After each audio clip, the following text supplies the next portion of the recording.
बच्चों के अपराध पर दुनिया को सीजेआई की बड़ी नसीहत। हम बच्चों को सुधारते नहीं बल्कि। आखिर सीजेआई ने ऐसा क्यों कहा? दुनिया भर में आजकल बच्चों में अपराध की प्रवृत्ति कुछ ज्यादा ही देखने को मिल रही है। कई रिपोर्ट्स ऐसे हैं जो कि ये बताते हैं कि बच्चों में अपराध की प्रवृत्ति की प्रतिशतता लगातार बढ़ रही है। लेकिन शायद सुप्रीम कोर्ट के सीजेआई डीवाई चंद्रचूड़ के पास इसका हल है, क्योंकि उन्होंने बाल अपराध पर पूरी दुनिया को ऐसी नसीहत दी है जिसकी अब हर तरफ जमकर तारीफ हो रही है। दरअसल सीजेआई चंद्रचूड़ फिलहाल नेपाल की आधिकारिक यात्रा पर हैं, जहां शनिवार को उन्होंने नेपाल सुप्रीम कोर्ट की तरफ से आयोजित बाल संगोष्ठी में हिस्सा लिया। इसी संगोष्ठी में सीजेआई ने अपना स्पीच दिया, जिसमें उन्होंने बाल अपराध और बाल न्याय पर पूरी दुनिया को बड़ी नसीहत दी। सीजेआई चंद्रचूड़ ने बाल अपराध के मुद्दे पर कहा कि हम बच्चों को सुधारने से ज्यादा उसकी तरफ से किए गए अपराधों पर ज्यादा ही फोकस कर लेते हैं।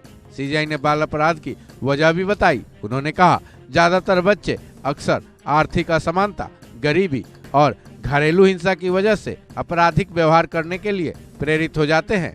सीजेआई ने अपनी स्पीच में यह भी समझाया कि आर्थिक संसाधनों का अभाव और किशोर अपराध के बीच संबंध कैसे है। Children are often driven towards delinquent behavior by complex societal challenges like economic disparities and social inequalities. Family breakdowns resulting from issues like domestic violence or poverty can leave children without the necessary guidance, making them more susceptible to negative influences. This legislation raised the minimum age of children from 16 to 18 in Nepal, aligning with the UN Convention standards, and introduced provisions ensuring that children under 18 are not held criminally liable for acts committed against the law. Likewise, in India, we have been making consistent efforts to evolve with our juvenile justice system. India enacted its first Juvenile Justice Act in 1986, which was replaced by the Juvenile Justice Act of 2000, which was again subsequently replaced by the Juvenile Justice Care and Protection of Children Act 2015, in a need for a more robust and practical justice framework focusing on reformative approaches.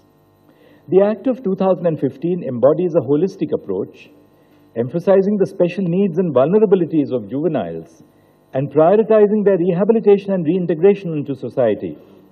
The implementation of various juvenile justice legislations for around 4 decades in India has led to the establishment of facilities, structures and systems addressing children's needs within the protection. आप और हम अपने आसपास भी ये पाते होंगे कि बच्चों में गुस्से के साथ अपराध की प्रवृत्ति में लगातार इजाफा हो रहा है। ऐसे में सीजेआई चंद्रचूड़ ने दुनिया को जो नसीहत दी है उससे सीखने की जरूरत है और उसे जिंदगी में आत्मसात करने की भी जरूरत है, ताकि हम अपने बच्चों को सही राह पर रख सकें। इस खबर में बस इतना ही।